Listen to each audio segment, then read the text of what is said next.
अस्सलाम वालेकुम। अस्सलाम वालेकुम। जी, क्या हाल है? सब लोग ठीक ठाक हैं?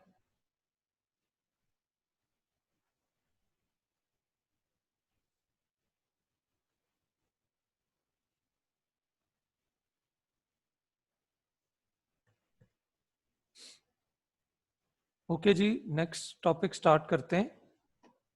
आज हम एक न्यू टॉपिक स्टार्ट करेंगे। सॉफ्टवेयर की टाइप्स, टाइप्स ऑफ सॉफ्टवेयर। तो लास्ट जो हमारा लेक्चर था वो हार्डवेयर का था, लास्ट स्टोरेज डिवाइसेस से रिलेटेड। और सॉफ्टवेयर का हमने टॉपिक शुरू कर लिया था, स्टार्ट कर लिया था, सॉफ्टवेयर क्या है। और मैंने आपको एक बड़ी अहम बात बताई थी कि असल में जो सॉफ्टवेयर की टाइप्स हैं वो सिस्टम सॉफ्टवेयर और एप्लीकेशन सॉफ्टवेयर है। ठीक है, जो एक्चुअली यानी जो आम यूजर के लिए सॉफ्टवेयर की टाइप्स जो हैं वो क्या है? सिस्टम सॉफ्टवेयर और एप्लीकेशन सॉफ्टवेयर। और एक और टाइप है वो असल में कॉमनली यूज सॉफ्टवेयर्स नहीं है, हैं वो भी सॉफ्टवेयर ही। प्रोग्रामिंग टूल्स, लैंग्वेज ट्रांसलेटर, ये जरा स्पेशल किस्म के सॉफ्टवेयर है। कौन यूज करता है? जिन्होंने सॉफ्टवेयर बनाने होते हैं। I am a software developer, तो मैं ये सॉफ्टवेयर यूज करता हूं और यूज करके हम लोग और सॉफ्टवेयर बनाते हैं। लेकिन आम पब्लिक के लिए सिस्टम सॉफ्टवेयर होंगे या एप्लीकेशन सॉफ्टवेयर होंगे। ठीक है, और इनको बनाने के लिए भी कुछ सॉफ्टवेयर इस्तेमाल होंगे। उन सॉफ्टवेयर को कहेंगे प्रोग्रामिंग टूल्स, कुछ को प्रोग्रामिंग टूल्स कहेंगे, कुछ को लैंग्वेज ट्रांसलेटर्स कहेंगे। तो ये सारा आपको समझाऊंगा। लेकिन अभी हमारा फोकस रहेगा ज्यादा सिस्टम सॉफ्टवेयर पे और एप्लीकेशन सॉफ्टवेयर। प्रोबेबली शायद हम आज प्रोग्रामिंग टूल्स पे बात ना कर सकें। आज ज्यादा फोकस हमारा रहेगा सिस्टम सॉफ्टवेयर और एप्लीकेशन सॉफ्टवेयर। पहले मैं थोड़ा सा आपको एक डायग्राम से समझाऊंगा कि सिस्टम सॉफ्टवेयर और एप्लीकेशन सॉफ्टवेयर में क्या फर्क है, और इनका फर्क भी क्या है, और इनका आपस में कोई रिलेशनशिप जो है वो क्या है, ये मैं अभी आपको बताऊं। और अगर ये डायग्राम जो मैं अभी आपको बताऊंगा ये समझ आ गई, तो फिर हमारे लिए सिस्टम सॉफ्टवेयर और एप्लीकेशन सॉफ्टवेयर को समझना आसान हो जाएगा। अभी हम तीसरी टाइप पे बिल्कुल डिस्कस नहीं कर रहे हैं।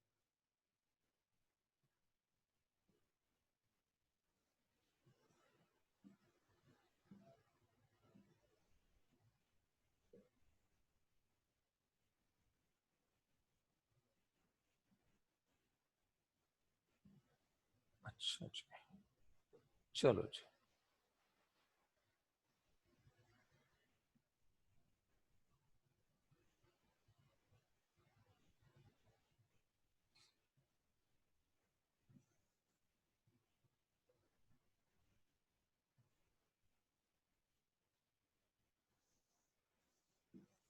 यूजर, कंप्यूटर यूजर और कंप्यूटर हार्डवेयर।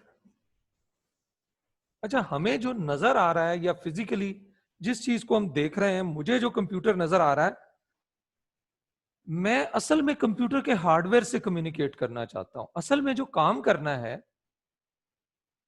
वो तो हार्डवेयर नहीं करना ना। डेटा स्टोर किसने करना? हार्डवेयर ने।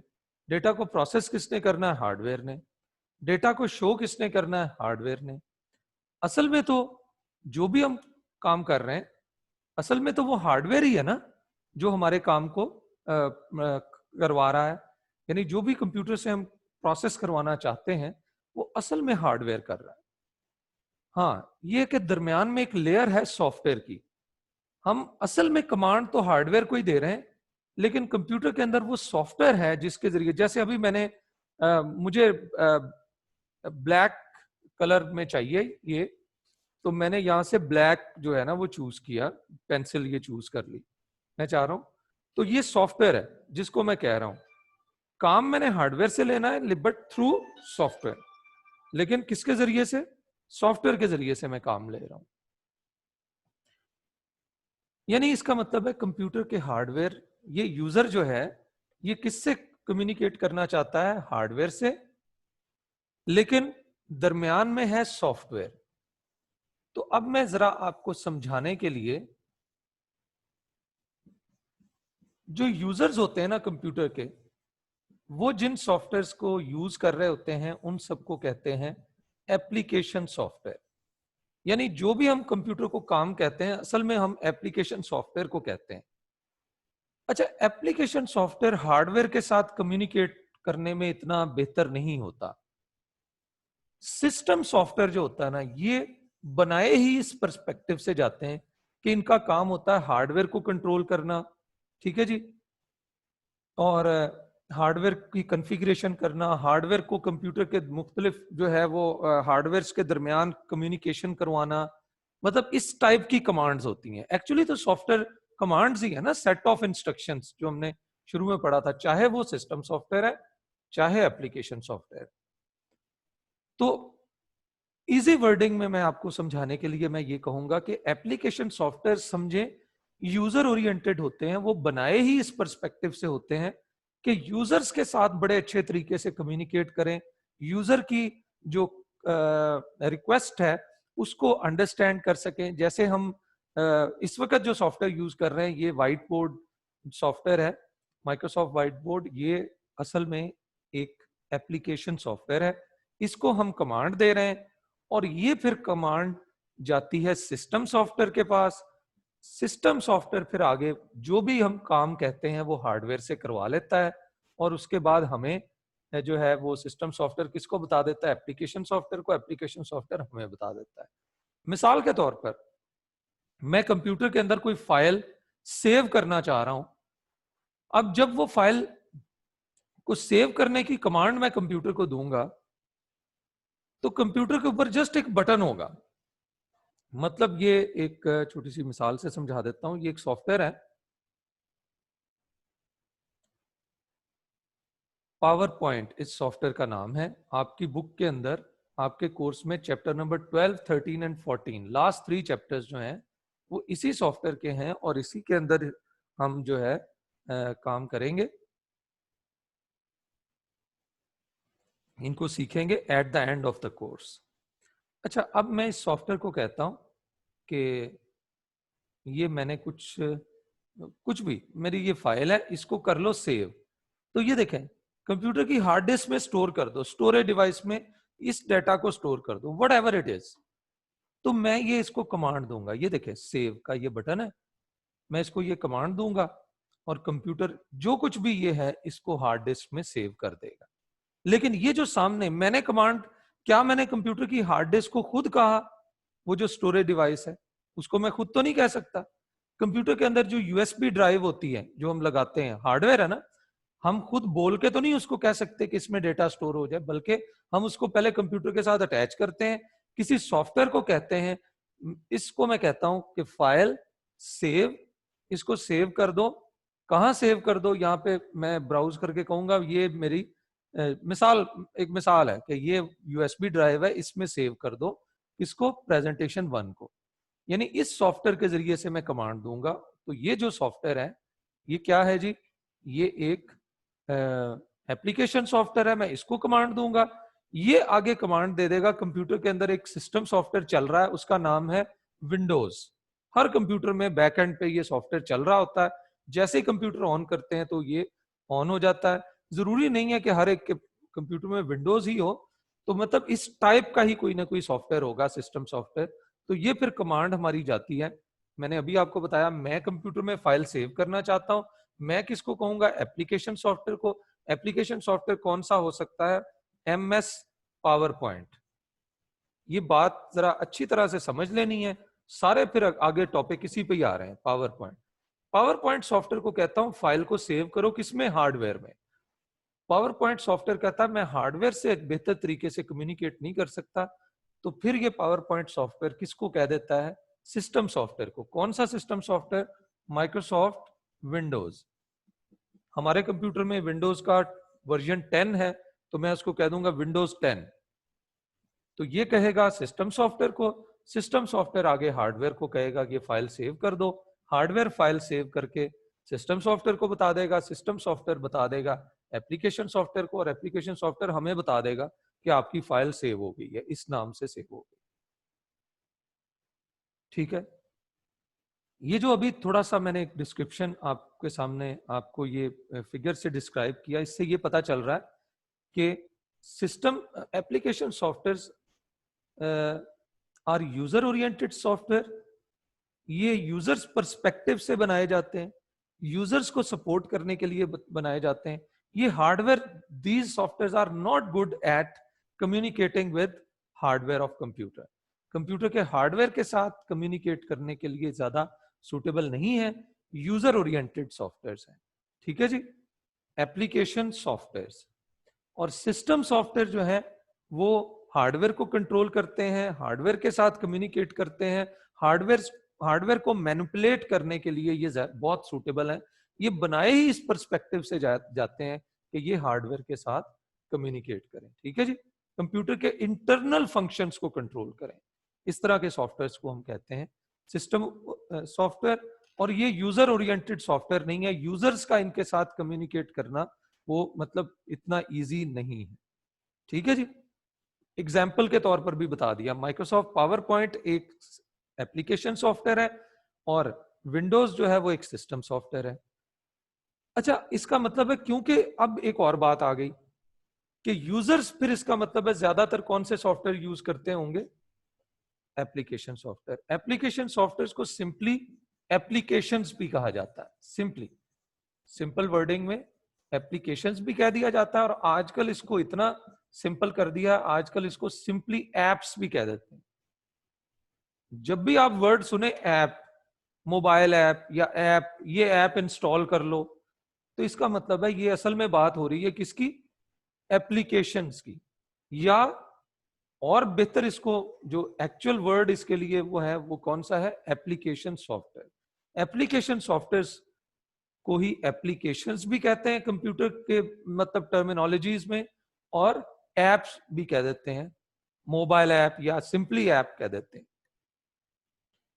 मेरा ख्याल है अब सिस्टम सॉफ्टवेयर और एप्लीकेशन सॉफ्टवेयर के बारे में थोड़ा पता चल गया होगा। पहले जो टॉपिक है वो है सिस्टम सॉफ्टवेयर।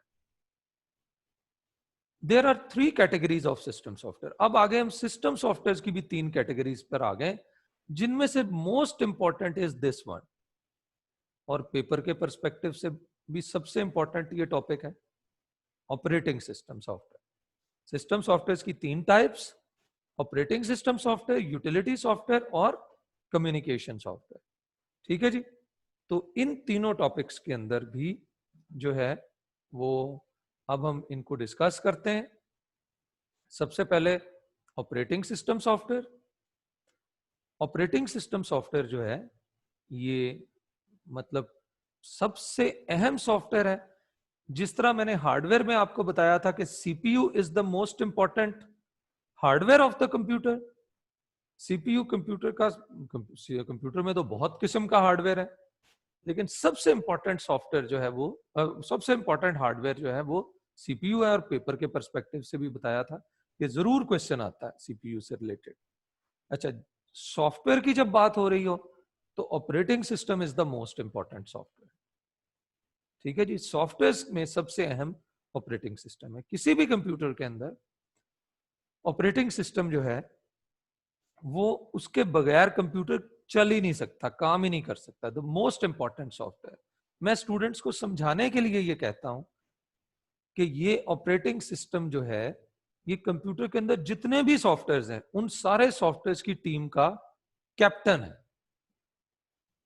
सारे सॉफ्टवेयर की टीम का कैप्टन है ये। अच्छा जी, मैं इसकी छोटी सी एक मिसाल देता हूं। आपके कंप्यूटर में बहुत सारे सॉफ्टवेयर होंगे, आपके कंप्यूटर में बहुत सारे सॉफ्टवेयर होंगे। तो अब मिसाल के तौर पर आप कहते हैं कि जी मेरे कंप्यूटर में जी 25 सॉफ्टवेयर है, तो उन सारे के सारे सॉफ्टवेयर की टीम का कैप्टन जो होगा वो आपका ऑपरेटिंग सिस्टम होगा। मतलब मैं कहता हूं जी मेरे लैपटॉप में 25-30 सॉफ्टवेयर हैं और एक सॉफ्टवेयर उनके अंदर है विंडोज 10। वो विंडोज 10 जो है वो असल में ऑपरेटिंग सिस्टम है। अभी बताते हैं सारा ऑपरेटिंग सिस्टम के फीचर्स क्या हैं, किसे कहेंगे ऑपरेटिंग सिस्टम। आपके ज़हन में शायद सवाल आ रहा हो कि सर विंडोज को क्यों ऑपरेटिंग सिस्टम कहते हैं, तो मैं अभी बताता हूं सारा। लेकिन याद रखना है कि operating system is the captain of the team, the most important software जो खुद भी काम करता है और दूसरे सॉफ्टवेयर से काम भी करवाता है। ठीक है, क्लियर होगी बात? अच्छा जी, ऑपरेटिंग सिस्टम को अभी सबसे पहले देखेंगे, फिर यूटिलिटी सॉफ्टवेयर और कम्युनिकेशन सॉफ्टवेयर को भी देखते हैं। तो डेफिनेशन भी दी है, लेकिन ये 5 पॉइंट्स बहुत इंपॉर्टेंट है। अगर यही पता हो डेफिनेशन तो फिर हम खुद ही लिख सकते हैं, वही बातें यहां पे बताई हुई हैं। An operating system is the software that control the operations of the computer. बस ये आपने बात ज़हन में रखनी है, जिसका काम है जी कंप्यूटर के ऑपरेशंस को कंट्रोल करना। अब उन्हीं को ही जरा डिटेल से देखेंगे तो कौन कौन से वही ऑपरेशंस को कंट्रोल करना है वो पता चल जाएगा हमें। ऑपरेटिंग सिस्टम कौन सा सॉफ्टवेयर है जी जो कंप्यूटर के ऑपरेशंस को कंट्रोल करता है? सॉफ्टवेयर है। सॉफ्टवेयर क्या होता है? Set of instructions. तो इसका मतलब इसमें बहुत सारी इंस्ट्रक्शंस हैं और वो सारी इंस्ट्रक्शन इस किस्म की हैं जिनका काम है कंप्यूटर के कामों को कंट्रोल करना। और कुछ ऑपरेटिंग सिस्टम्स के नाम बता दिए हैं। ये बहुत पुराना 1980s में यूज होता था एक ऑपरेटिंग सिस्टम, इसका नाम है डॉस, डिस्क ऑपरेटिंग सिस्टम। फिर विंडोज आ गया, आईओएस आ गया, लिनक्स आ गया। ठीक है जी, तो डिफरेंट ऑपरेटिंग सिस्टम्स के नाम हैं, ये सारे हैं तो ऑपरेटिंग सिस्टम ही, लेकिन अलग-अलग कंपनीज के हैं। ये डॉस और विंडोज एक कंपनी ने बनाया है, आईओएस एक और कंपनी ने बनाया है, लिनक्स एक और पर्सन ने बनाया था। तो इस तरह ये डिफरेंट ऑपरेटिंग सिस्टम्स है, काम सबका एक जैसा ही है, तकरीबन बेसिक फंक्शनैलिटी सारे ही ऑपरेटिंग सिस्टम है और सारे क्या करते हैं? Operations, control the operations of computer. ठीक है, और ये हमारे ऊपर डिपेंड करता है कि हमने इनमें से कौन सा यूज करना है। जैसे आईओएस जो है वो मोबाइल फोन के लिए ऑपरेटिंग सिस्टम बनाया गया। कौन से मोबाइल के लिए? जो एप्पल के मोबाइल है। ठीक है जी, आईफोन जो है उसके लिए बनाया गया। लिनक्स जो है general purpose computing operating system है, तो ये भी हर किस्म के कंप्यूटर के लिए, लेकिन माइक्रो कंप्यूटर, वो मेन फ्रेम नहीं, मिनी कंप्यूटर नहीं, सुपर कंप्यूटर नहीं। ठीक है जी, तो डॉस डॉस भी, विंडोज भी और लिनक्स भी, ये तीनों माइक्रो कंप्यूटर्स के लिए बनाए गए। तो बहरहाल इनको आगे इनकी थोड़ी सी हिस्ट्री भी है, थोड़ा सा डिटेल है सबकी, कौन सा ऑपरेटिंग सिस्टम कब बना, ये आ रहा है आगे। लेकिन ये अहम, ये पॉइंट्स जरूर अभी हमने स्टडी करने हैं, जिससे हमें जरा ऑपरेटिंग सिस्टम डिटेल से पता चलेगा। अभी तो इतना ही पता चल रहा है कि कंप्यूटर के जो ऑपरेशंस हैं उनको कंट्रोल कर रहा है। ठीक है, बट कौन से ऑपरेशन भाई? चलें अब वन बाय वन, ये 5 पॉइंट्स इनको समझ लेना अच्छी तरह से। Operating system control all operations with in the computer itself. Computer के अंदर कोई भी ऑपरेशन हो रहा है, कोई फाइल सेव हो रही है, कोई फाइल क्लोज हो रही है, इस तरह के कामों को कंट्रोल करने के लिए कौन सी चीज है जी? Operating system. Operating system control the operations of all other software. मैंने आपको वो जो कैप्टन की जब मिसाल बताई थी, तो कैप्टन खुद भी काम कर रहा है, अपना काम भी कर रहा है, और दूसरे, मतलब खुद भी खेल रहा है और दूसरे जो प्लेयर्स हैं उनको भी कंट्रोल कर रहा है, उनको कह रहा है तुमने यहां खेलना है। फुटबॉल में कहता है तुमने इस प्लेस पे खेलना, तुमने पीछे भी आना है। ठीक है जी, मतलब बैक पे डिफेंड करने के लिए भी आना है। ठीक है जी, और आपने स्ट्राइक भी करना है थोड़ा, मतलब इस लेवल तक जाके। क्रिकेट में आप देखें तो तब भी कैप्टन जो है वो बता रहा है कि जी आपने इस नंबर पे बैटिंग करनी है, आपने इस नंबर पे बैटिंग करनी है, आपने पहले बॉलिंग करनी है। जो, तो ये बिल्कुल इसी तरह से ऑपरेटिंग सिस्टम जो है कंप्यूटर के ऑपरेशंस को भी कंट्रोल करता है, जनरल जो ऑपरेशंस हैं, और कंप्यूटर के दूसरे सॉफ्टवेयर्स को भी क्या करता है? सपोर्ट करता है। ठीक है जी, कौन से सॉफ्टवेयर्स को? एप्लीकेशन सॉफ्टवेयर्स को। वो मैंने मिसाल भी आपको दी थी कि जी हमारा सॉफ्टवेयर जो है वो पावर पॉइंट सॉफ्टवेयर है, और PowerPoint software wants to store the file, save the file. तो पावर पॉइंट सॉफ्टवेयर किसको कहेगा? वो कहेगा विंडोज को, जो कि एक ऑपरेटिंग सिस्टम है, कि इसको हार्डवेयर में सेव कर दो। तो यूजुअली ये कंप्यूटर के एप्लीकेशन सॉफ्टवेयर को सपोर्ट करता है। Operating system control the operations of all other hardware connected to the computer. लो जी, तीसरी बात भी पता चल गई कि कंप्यूटर के अंदर हार्डवेयर जो कनेक्टेड है उसको भी कंट्रोल करता है, और अगर कोई नया हार्डवेयर भी कंप्यूटर के साथ कनेक्ट किया जाता है तो ये उसको भी क्या करता है, उसको रिकॉग्नाइज करने की कोशिश करता है कि ये कौन सा हार्डवेयर है, और फिर उसको कंप्यूटर के साथ क्या कर देता है, अटैच कर, मतलब उसको कम्युनिकेट करने की इजाजत दे देता है, इफ इट इज अलाउड। ठीक है जी, हार्डवेयर को भी। अच्छा, जनरल ऑपरेशंस को कंट्रोल करता है, सॉफ्टवेयर को हेल्प करता है, हार्डवेयर को कंट्रोल करता है, और कंप्यूटर को सिक्योरिटी भी प्रोवाइड करता है। कंप्यूटर पे जब हम कोई पासवर्ड वगैरह अप्लाई करते हैं और कोई बंदा आके पासवर्ड देता है, तो पासवर्ड को चेक करना, पासवर्ड को अप्लाई करना, ये सारा काम भी ऑपरेटिंग सिस्टम का होता है। अक्सर मतलब हम कंप्यूटर पे जब पासवर्ड लगा देते हैं, कंप्यूटर ऑन करते हैं, तो कंप्यूटर कहता है पहले पासवर्ड दो, पासवर्ड बताओगे तो then you can log in to the computer. तो ये इस तरह से कंप्यूटर को सिक्योरिटी प्रोवाइड करता है बाय प्रोवाइडिंग पासवर्ड प्रोटेक्शन, यानी कंप्यूटर के ऊपर पासवर्ड प्रोटेक्शन अप्लाई करने की सहूलत भी कौन देता है, ऑपरेटिंग सिस्टम, जिससे हमें क्या फायदा मिलेगा, हमें हमारा कंप्यूटर और सिक्योर हो जाएगा। और पांचवा जो पॉइंट है, कंप्यूटर को एक इंटरफेस प्रोवाइड करता है, आप कह सकते हैं कि लुक एंड फील प्रोवाइड करता है। कंप्यूटर की ये जो लुक एंड फील इस वक्त आपको नजर आ रही है, दैट इज कॉल्ड इंटरफेस। मैं अभी एक सिंपल वर्ड बोल रहा हूं, look and feel, this is called interface. तो इंटरफेस को उर्दू में कहते हैं राबते का जरिया, राबते का जरिया। तो इस कंप्यूटर के साथ कम्युनिकेट करने के लिए अगर ये बटन्स ना होते, ये ऑप्शंस ना होते, तो क्या मैं कम्युनिकेट कर सकता था इस कंप्यूटर के साथ? तो मुझे ये buttons, look and feel, colourful buttons, ये ऑप्शंस, यहां से मैं इसको ओपन कर सकता हूं, ये मेन्यूज, ये आइकन्स, ये सारे इसे कहते हैं इंटरफेस। ठीक है, और बल्कि क्योंकि इसके अंदर पिक्चर्स हैं छोटी छोटी, इसलिए इसे कहते हैं graphic user interface, graphical user interface, GUI, graphical user interface. पुराने दौर में जो कंप्यूटर होते थे उनके अंदर इंटरफेस होता था इस तरह का, ये जरा देखिएगा, जस्ट अ मिनट में जरा कीबोर्ड ले लूं।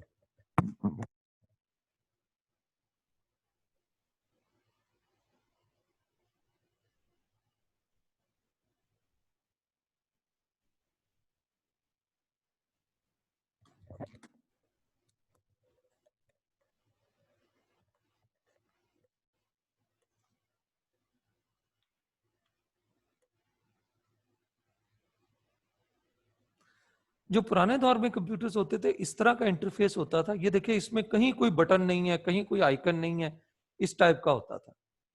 ठीक है, तो इसी से हमें सारा काम करना पड़ता था। कोई फाइल हमने एक्सेस करनी है, हमने चेक करना C ड्राइव, D ड्राइव में कौन सी फाइल्स हैं, तो हमें इस तरह से कमांड्स देनी पड़ती थी। D ड्राइव में मैं देखना चाहता हूँ फोल्डर्स के कौन कौन से हैं, ये दिखा देगा। ठीक है जी, तो हर काम करने के लिए हमें कमांड्स देनी पड़ती थी। ऐसे इंटरफेस को कहते थे command line interface, not graphical user interface. लेकिन जो आजकल का इंटरफेस है ये इस टाइप का, ये इंटरफेस, इसे कहते हैं ग्राफिकल यूजर इंटरफेस। तो operating system also provide interface between the user and the computer. लेकिन क्योंकि आजकल के ऑपरेटिंग सिस्टम आपको ग्राफिकल यूजर इंटरफेस प्रोवाइड करते हैं, इसलिए यहां पे लिख दिया ग्राफिकल यूजर इंटरफेस। पुराने दौर में जो ऑपरेटिंग सिस्टम थे वो कमांड लाइन इंटरफेस प्रोवाइड करते थे, जिसे CLI भी कहा जाता था, कमांड लाइन इंटरफेस। ठीक है जी, लें जी, ऑपरेटिंग सिस्टम के बारे में मेरा ख्याल अब पता चल गया होगा। कंप्यूटर के फंक्शंस को, ऑपरेशंस को कंट्रोल करता है, एप्लीकेशन सॉफ्टवेयर को सपोर्ट करता है, हार्डवेयर को कंट्रोल करता है, सिक्योरिटी प्रोवाइड करता है बाय प्रोवाइडिंग पासवर्ड फैसिलिटी या पासवर्ड प्रोटेक्शन, और कंप्यूटर को के यूजर्स को क्या प्रोवाइड करता है, ग्राफिकल यूजर इंटरफेस, जिसकी मदद से कंप्यूटर के यूजर कंप्यूटर के साथ ज्यादा बेहतर तरीके से कम्युनिकेट कर सकते हैं। ठीक है जी, अच्छा, शुरू शुरू के जो ऑपरेटिंग सिस्टम थे इसमें ज्यादा जिक्र किया ही नहीं गया सुपर कंप्यूटर्स और माइक्रो कंप्यूटर्स और मेन फ्रेम कंप्यूटर्स के बारे में बिल्कुल जिक्र नहीं किया गया, ठीक है। तो उसके बाद फिर जो जो आज तक हम लोग कंप्यूटर यूज कर रहे हैं वही माइक्रो कंप्यूटर, जिनमें डेस्कटॉप कंप्यूटर और जो है हैंडहेल्ड कंप्यूटर और लैपटॉप्स, इनके अंदर कौन से ऑपरेटिंग सिस्टम यूज होते थे? डॉस सबसे पहले तो पॉपुलर रहा, 1981 से 2000 तक ये पॉपुलर रहा। 1990s में जाके इसकी पॉपुलैरिटी कम होना शुरू हो गई, 92, 93, 94, 5 तक ना इसकी पॉपुलैरिटी कम होना शुरू हो गई। वजह यही थी कि इसी कंपनी ने एक और ऑपरेटिंग सिस्टम विंडोज लॉन्च कर दिया 1990 में, तकरीबन 89-90 में, ठीक है। उस वक्त तक ये डोमिनेट कर रहा था, मतलब जितने भी पीसीज पर्सनल कंप्यूटर्स होते थे उन पे डॉस ऑपरेटिंग सिस्टम ही इंस्टॉल होता था। और फिर इन्होंने ही, इसी कंपनी ने जिसने माइक्रोसॉफ्ट ने ये डॉस ऑपरेटिंग सिस्टम दिया, इन्होंने ही फिर नया ऑपरेटिंग सिस्टम दे दिया विंडोज, ठीक है जी। और often simply called Windows into its own stand alone operating system, ठीक है जी। और फिर बाद में ये जो है वो विंडोज ऑपरेटिंग सिस्टम आ गया और उस वक्त से विंडोज अभी तक पॉपुलर है, ठीक है। तकरीबन पिछले 30 साल हो गए, 90s से शुरू हुआ, और लेकिन उस वक्त भी लोग डॉस ही करते थे यूज 94-5 तक। मतलब मैंने 95 से कंप्यूटर यूज करना शुरू किया, तो मतलब उस वक्त डॉस तकरीबन खत्म हो रहा था। बहुत कुछ लोग पहले के कर रहे थे ज्यादा, अब जो नए लोग आ रहे थे वो विंडोज ही यूज कर रहे थे, ठीक है। Earlier Windows needed to run on machine whose operating system was DOS। लेकिन DOS को की अहमियत को कायम रखा किसने? माइक्रोसॉफ्ट ने, कि शुरू शुरू के जो विंडो ऑपरेटिंग सिस्टम होते थे उनमें पहले DOS इंस्टॉल करना पड़ता था और फिर उसके ऊपर विंडोज ऑपरेटिंग सिस्टम जो है वो काम करता होता था, ठीक है जी। तो these are based on DOS operating system, ठीक है। नाउ विंडोज, उसके बाद जब DOS operating system Aahista Aahista फिर उन्होंने इसको खत्म कर दिया ऑपरेटिंग सिस्टम को, क्योंकि उन्हें पता चल गया कि हमारा विंडोज ऑपरेटिंग सिस्टम अब ज्यादा पॉपुलर हो गया, तो बस फिर उसी के उन्होंने नए नए वर्जन बनाने शुरू कर दिए। हर 2-3 साल बाद नया वर्जन दे देते हैं, और लास्ट अब वर्जन जो आजकल अभी हम यूज कर रहे हैं दैट इज विंडोज 10, ठीक है जी। तो 80s में ज्यादा पॉपुलर रहा जो माइक्रोसॉफ्ट का ऑपरेटिंग सिस्टम डॉस, और फिर 90s से शुरू होके अभी तक जो है वो विंडोज ऑपरेटिंग सिस्टम है, ठीक है जी। But these are for microcomputers. उसके बाद फिर 90s में ही एक और ऑपरेटिंग सिस्टम आया, लिनक्स था। ये भी उन्हीं कंप्यूटर्स के लिए, यानी वो सिंगल यूजर कंप्यूटर्स के लिए ही था, माइक्रो कंप्यूटर्स के लिए ही था। तो ये जो ऑपरेटिंग सिस्टम है ये ओपन सोर्स है। अब हमने थोड़ा सा समझना है ओपन सोर्स क्या होता है, फ्री एंड ओपन सोर्स। ये भी पेपर में आपको क्वेश्चन पूछा जा सकता है।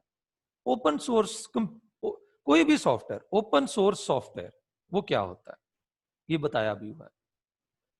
लिनक्स एक ऑपरेटिंग सिस्टम ही है, लेकिन इसको ओपन सोर्स क्यों कहेंगे? कोई भी सॉफ्टवेयर ओपन सोर्स तब होगा अगर उस सॉफ्टवेयर के बनाने वाले ने, जिसने वो सॉफ्टवेयर बनाया है, अच्छा सॉफ्टवेयर बनाने के लिए हमें कंप्यूटर प्रोग्रामिंग करनी पड़ती है, कोड लिखना पड़ता है, प्रोग्रामिंग का कोड लिखना पड़ता है। तो जिसने वो सॉफ्टवेयर बनाया है वो सॉफ्टवेयर, उसका कोड भी लोगों के लिए अवेलेबल कर देता है। वो पर्सन कहता है कि मैंने ये जो सॉफ्टवेयर बनाया, मैंने ये जो है वो इस मकसद के लिए बनाया ताकि कम्युनिटी को फायदा हो, ताकि लोगों को फायदा हो, और मेरे सॉफ्टवेयर में खामियां भी हो सकती हैं। ये बहुत अहम पॉइंट है, ये ज़हन में रखना है। ओपन सोर्स सॉफ्टवेयर आमतौर पर इंथ्यूजियास्ट बनाते हैं, मतलब स्टूडेंट्स बनाते हैं या ऐसे पर्सन बनाते हैं जो अपनी रिकग्निशन चाह रहे होते हैं, और वो अभी एट द मोमेंट वो चाह रहे होते हैं कि हमें कोई पैसे वैसे कमाने की ज्यादा जरूरत नहीं है। They want recognition and they want to give to community, और वो कम्युनिटी को जो है वो सर्व करना चाह रहे होते हैं।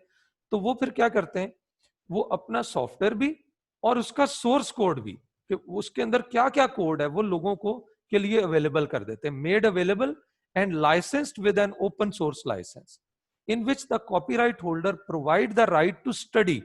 मतलब जिसने वो सॉफ्टवेयर बनाया होता है वो कहता है कि आप मैं आप लोगों को राइट्स दे रहा हूं कि आप इसके कोड को स्टडी भी कर सकते हैं, चेंज भी कर सकते हैं, डिस्ट्रीब्यूट भी कर सकते हैं, for free to anyone and for any purpose. ठीक है जी।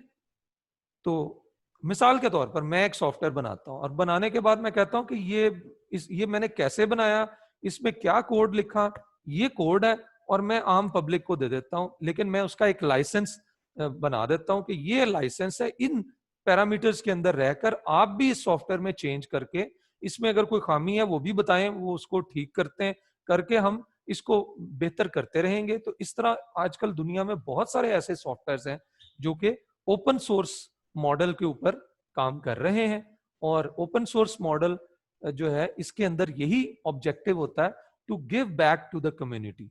ठीक है जी। मतलब जो भी हम सॉफ्टवेयर डेवलप कर रहे हैं उसका कोड हम लोगों के लिए अवेलेबल कर देते हैं, और लोग जो है उस कोड को स्टडी भी कर सकते हैं, चेंज भी कर सकते हैं, डिस्ट्रीब्यूट भी कर सकते हैं।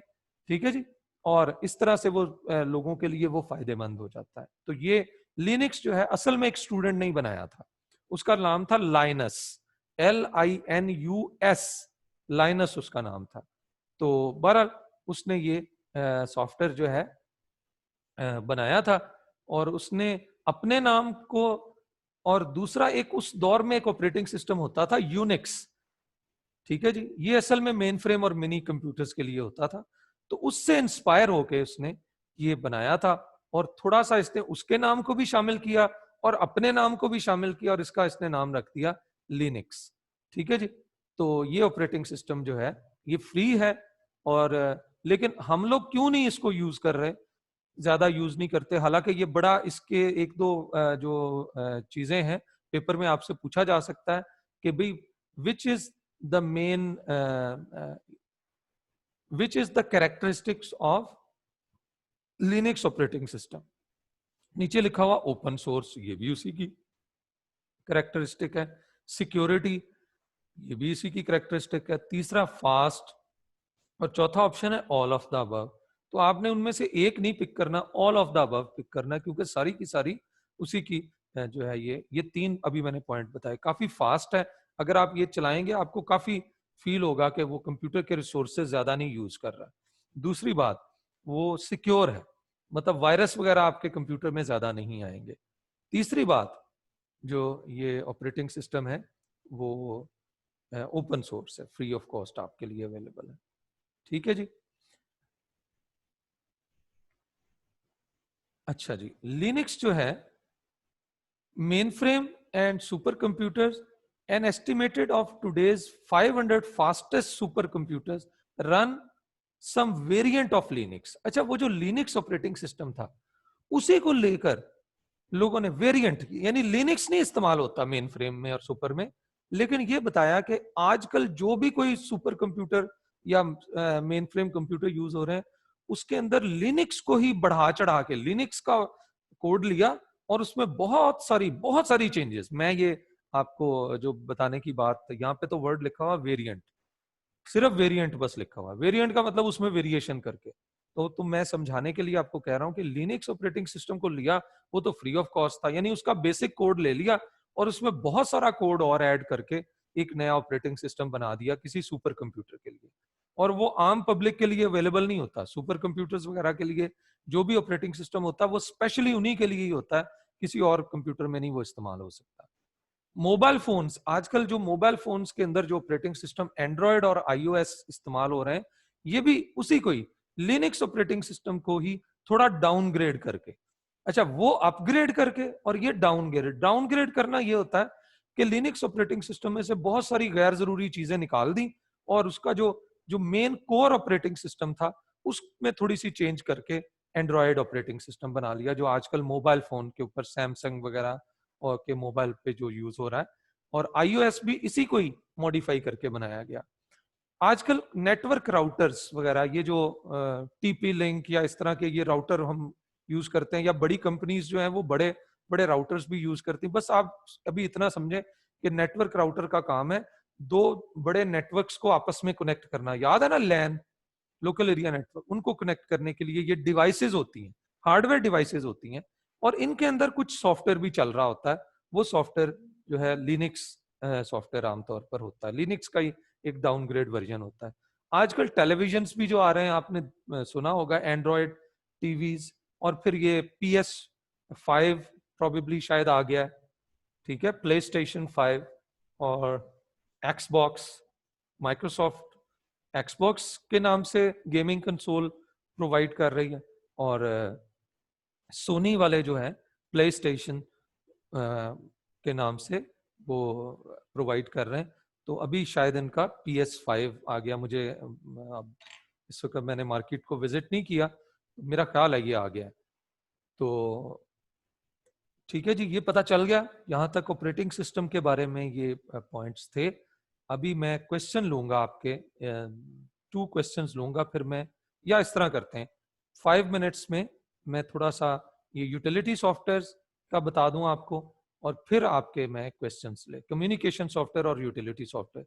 पहले कम्युनिकेशन सॉफ्टवेयर बता देता हूँ। कम्युनिकेशन सॉफ्टवेयर बस वो है जिनका काम है कंप्यूटर्स को आपस में कम्युनिकेट करवाना, ठीक है जी, जिनका काम एप्लीकेशन सॉफ्टवेयर को सपोर्ट करना नहीं है, जिनका बस कम्युनिकेशन करवाना। Communication software controls the transmission of data with in a computer network. मतलब इनका काम यह है कि अगर हमारे कॉलेज के अंदर हम बहुत सारे कंप्यूटर्स को आपस में कनेक्ट कर दें, तो कंप्यूटर्स के अंदर सॉफ्टवेयर होंगे जो हमारे कंप्यूटर्स को आपस में एक दूसरे से कम्युनिकेट करवाएंगे। उन सॉफ्टवेयर को क्या कहेंगे? Communication software.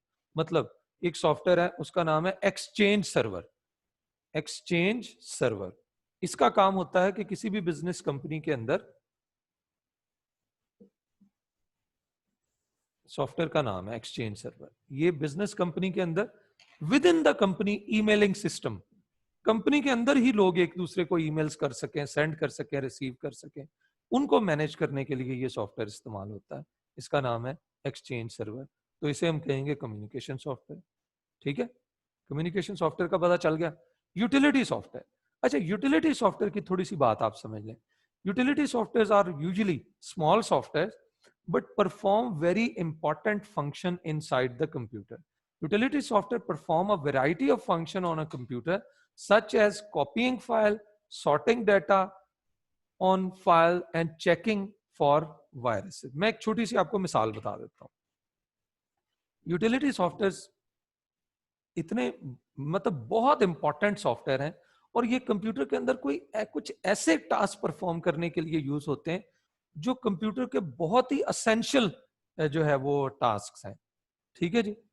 मतलब मिसाल के तौर पर यहाँ पे एंटीवायरस। अच्छा, हालांकि हमें एंटीवायरस की नॉर्मली जरूरत नहीं होती, मतलब एंटीवायरस सॉफ्टवेयर से हम कोई डाटा नहीं प्रोसेस करवा रहे हैं, हालांकि कंप्यूटर में तो डाटा प्रोसेसिंग करनी, लेकिन हमें भाई कंप्यूटर में एंटीवायरस सॉफ्टवेयर की जरूरत है। क्यों जरूरत है? कि हमने कंप्यूटर में जो और सॉफ्टवेयर इस्तेमाल करने हैं, कहीं उनको वायरस ना अटैक कर दे और वो सॉफ्टवेयर जो है वो उनकी वर्किंग डिस्टर्ब ना हो जाए, या कंप्यूटर में जो फाइल्स पड़ी हुई हैं उनके अंदर डाटा जो है वो डैमेज ना हो जाए। इसके लिए हमें एंटीवायरस सॉफ्टवेयर की जो है जरूरत होती है। तो मतलब इस टाइप के सॉफ्टवेयर जो कंप्यूटर के अंदर कोई बहुत ही एसेंशियल रोल प्ले कर रहे हो, बहुत कोई अहम एक टास्क परफॉर्म कर रहे हो, उन्हें हम क्या कह देते हैं? उन्हें कहते हैं यूटिलिटी सॉफ्टवेयर। और आमतौर पर जो अब मैं अहम बात आपको बताना चाहता हूं, आमतौर पर ये जो यूटिलिटी सॉफ्टवेयर हैं, कंप्यूटर का ऑपरेटिंग सिस्टम बनाने वाली कंपनी कहती है कि अच्छा, जिस तरह ऑपरेटिंग सिस्टम बड़ा एसेंशियल सॉफ्टवेयर है, तो कुछ और भी छोटे छोटे बड़े एसेंशियल काम है, तो क्यों ना ऑपरेटिंग सिस्टम के अंदर ही ये फीचर डाल दिया जाए, या ऑपरेटिंग सिस्टम जिस बंदे को हम कहें कि ये हमारा ऑपरेटिंग सिस्टम ले ले, तो क्यों ना उसके अंदर कुछ यूटिलिटी सॉफ्टवेयर भी ऐड कर दें जो एक कॉमन यूजर को जो जो काम करने होते हैं उनके लिए वो हेल्प कर सके। तो उसे हम कह देते हैं यूटिलिटी सॉफ्टवेयर, ठीक है जी। प्रोवाइडेड विद ऑपरेटिंग सिस्टम, ये देखें लिखा हुआ है, कहता है मोस्ट यूटिलिटी सॉफ्टवेयर जो है वो are either provided with operating system, कि हम सिर्फ ऑपरेटिंग सिस्टम सॉफ्टवेयर लेंगे, उसी के अंदर ही कुछ यूटिलिटी सॉफ्टवेयर होंगे, जैसे कि फाइल कॉपीइंग यूटिलिटी। हर बंदे ने कंप्यूटर में फाइल कॉपी करके एक से दूसरे में फोल्डर में रखनी होती है अक्सर, तो फाइल कॉपीइंग के लिए जो भी सॉफ्टवेयर होंगे वो क्या होंगे, उसे हम कहेंगे कि ये एक यूटिलिटी सॉफ्टवेयर है, ठीक है। Virus purchased in the form of utility package, और ऐसा भी हो सकता है, मतलब ऑपरेटिंग सिस्टम के साथ भी हमें ये मिल सकते हैं, और कभी कभी ऐसे होता है कि ये हमें अलहदा से भी बाय करने पड़ते हैं, जैसे एंटीवायरस सॉफ्टवेयर होते हैं। बहुत सारे एंटीवायरस सॉफ्टवेयर हैं जो हमें अलहदा से बाय करने पड़ते हैं। ठीक है जी। लेकिन आजकल कुछ छोटे छोटे एंटीवायरस सॉफ्टवेयर वैसे ऑपरेटिंग सिस्टम के साथ ही मिल जाते हैं। विंडो डिफेंडर नाम से एक सॉफ्टवेयर है, जो विंडो इंस्टॉल करेंगे उसी के साथ ही इंस्टॉल हो जाएगा और जो वायरस से बचाता है हमारे कंप्यूटर को। ठीक है, लो जी, आज के लिए इतना ही काफी है। अभी आप 5 मिनट्स में क्वेश्चन करेंगे। यहां तक हमारा सिस्टम सॉफ्टवेयर वाला जो पार्ट है वो कवर हो गया है। उसके बाद हम एप्लीकेशन सॉफ्टवेयर को देखेंगे और एंड पे फिर ये प्रोग्रामिंग टूल्स और लैंग्वेज ट्रांसलेटर्स को देखेंगे और हमारा चैप्टर एंड हो जाएगा। ठीक है, कल इंशाल्लाह हमारा ये चैप्टर एंड हो जाएगा जी। अभी क्वेश्चन पूछ ले, 3-4 क्वेश्चन लूंगा अभी मैं। हारून जी, वालेकुम अस्सलाम सर। ये कम्युनिकेशन सॉफ्टवेयर सर एक बार जरा रिपीट कीजिए। बस याद रखें, देखो कम्युनिकेशन सॉफ्टवेयर की पहली बात तो ये है कि ये वहां पे यूज होंगे जहां पे आपका कंप्यूटर किसी दूसरे कंप्यूटर के साथ कनेक्टेड है। ठीक है जी, वेयर कंप्यूटर्स आर कनेक्टेड। तो जब कंप्यूटर कनेक्ट हो जाते हैं, एक तो कंप्यूटर्स को कनेक्ट करने के लिए कंप्यूटर्स में हमें हार्डवेयर लगाना पड़ता है कनेक्ट करने के लिए। ठीक है, और साथ में कंप्यूटर में कोई ना कोई ऐसा सॉफ्टवेयर भी होना चाहिए जो हार्डवेयर के अलावा कंप्यूटर्स को आपस में कम्युनिकेट करने के लिए जो है वो सपोर्ट करे। ठीक है, थैंक यू। मैंने एक एग्जांपल भी दे दी थी, एक्सचेंज सर्वर नाम का एक सॉफ्टवेयर है। आप एग्जांपल में ये बता कर सकते हैं यूज जी। जुनेद, अस्सलाम वालेकुम सर। वालेकुम अस्सलाम। सर ये यूटिलिटी सॉफ्टवेयर का एक दफा बता दें। जी, बस यूटिलिटी सॉफ्टवेयर आप ये समझ लें कि कंप्यूटर के अंदर कुछ बेसिक टास्क्स परफॉर्म करने के लिए, जैसे फाइल कॉपी करना कितना बेसिक काम है, क्या ख्याल है? फाइल कॉपी यस करना सर। मतलब हर बंदा किस, मतलब आप कोई, आपसे मैं आपसे पूछता हूँ कभी आपने सॉफ्टवेयर बनाया? आप कहते हैं नहीं। तो सॉफ्टवेयर बनाना एक कॉमन काम नहीं है। ठीक है जी, यस सर। 100 बंदों से हम पूछेंगे आप कंप्यूटर यूज करते हैं, वो कहते हैं हाँ जी करते हैं। कभी सॉफ्टवेयर बनाया? तो 99 बोलेंगे नहीं जी हमने तो नहीं सॉफ्टवेयर कभी बनाया। ठीक है, लेकिन 100 में से 100 से ही पूछेंगे कि भाई आपने फाइल कॉपी तो की होगी कभी, तो 100 में से मेरा ख्याल है 99 तो जरूर कहेंगे हाँ जी फाइल कॉपी की है। समझ रहे? Yes sir. तो मेरा ख्याल है अब आपको आंसर समझ आ जाना चाहिए कि कंप्यूटर के अंदर कुछ बहुत ही जनरल और बेसिक टास्क होते हैं, वो परफॉर्म करने होते हैं, वो मतलब वो कॉमन टास्क है, उनके लिए भी कोई ना कोई सॉफ्टवेयर होना चाहिए, क्योंकि हर काम के लिए सॉफ्टवेयर होगा। ठीक है, तो यस सर। उनके लिए जो भी सॉफ्टवेयर होंगे वो यूटिलिटी सॉफ्टवेयर होते हैं। ठीक है yes sir, thank you sir. Ji.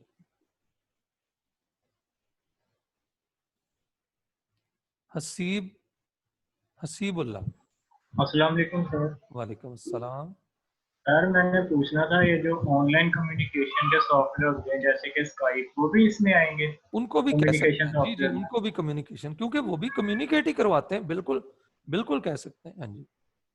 Sir जो ब्राउजर्स होते हैं वो कौन से वो भी सॉफ्टवेयर? कम्युनिकेशन, वो भी कम्युनिकेशन सॉफ्टवेयर ही कम्युनिकेट ही ओके, करवा रहे हैं ना। ठीक है जी, थैंक यू। हाँ जी। Any other question? अभी 2 क्वेश्चन और ले लेते हैं, अभी है टाइम जी। हुजैफा, सर ये free and open source software के बारे में जरा दोबारा। ओपन, फ्री एंड ओपन, हाँ जी, free and open source software, बस देखो ना फ्री का तो एंड मेरा ख्याल है ओपन ठीक सोर्स सॉफ्टवेयर। जी। फ्री का तो सबको ही भाई पता है, जो चीज फ्री में मिल रही हो उसे फ्री कह देते हैं। ओपन सोर्स का बताता हूँ, free and open source software. तो फ्री का तो मेरा ख्याल है बताने की जरूरत नहीं है। ओपन सोर्स सॉफ्टवेयर की थोड़ा सा समझ लेते हैं। ओपन सोर्स सॉफ्टवेयर ऐसा होता है, अच्छा जो भी सॉफ्टवेयर होता है ना वो सेट ऑफ इंस्ट्रक्शंस होती हैं। वो इंस्ट्रक्शंस को हम टेक्निकल जुबान में कोड भी कह देते हैं। Instructions are written in the form of code. तो अगर कोई भी सॉफ्टवेयर, आसान लफ्जों में समझा देता हूं, अगर कोई सॉफ्टवेयर जिस बंदे ने बनाया है वो बनाने के बाद कहे ये सॉफ्टवेयर है और ये इसका कोड है, मैं सॉफ्टवेयर भी आप लोगों को दे रहा हूं और इसका कोड भी दे रहा हूं, आप पूरी दुनिया जिसको जिसको चाहिए वो इसको यूज कर सकता है। तो ऐसे सॉफ्टवेयर को हम कहेंगे फ्री एंड ओपन सोर्स, यानी जो लोगों के लिए फ्रीली अवेलेबल भी हो और उसका कोड भी अवेलेबल हो, ताकि लोग उसके कोड को रीड करके समझ सकें अच्छा ये ऐसे बनाया था, और उसके अंदर कोई खामियां हैं तो उनको भी पॉइंट आउट कर सकें कि इसमें तो भाई ये खामी है, ठीक है जी। और अगर कोई उसको खामी को इम्प्रूव कर सकता है तो वो भी कर सके, वो कहे ये खामी है, ये देखो ये मैंने ठीक कर दी इसमें। तो इस तरह के सॉफ्टवेयर को हम कहेंगे free and open source software, ठीक है जी। वन मोर क्वेश्चन, कोई एक क्वेश्चन बेटा और पूछ लें अगर आपको पूछना चाहते हैं। जो आज हमने सिस्टम सॉफ्टवेयर को स्पेशली हमने पढ़ा, और द मोस्ट इंपॉर्टेंट टॉपिक जो सिस्टम सॉफ्टवेयर में हमने पढ़ा वो था ऑपरेटिंग सिस्टम, ठीक है जी।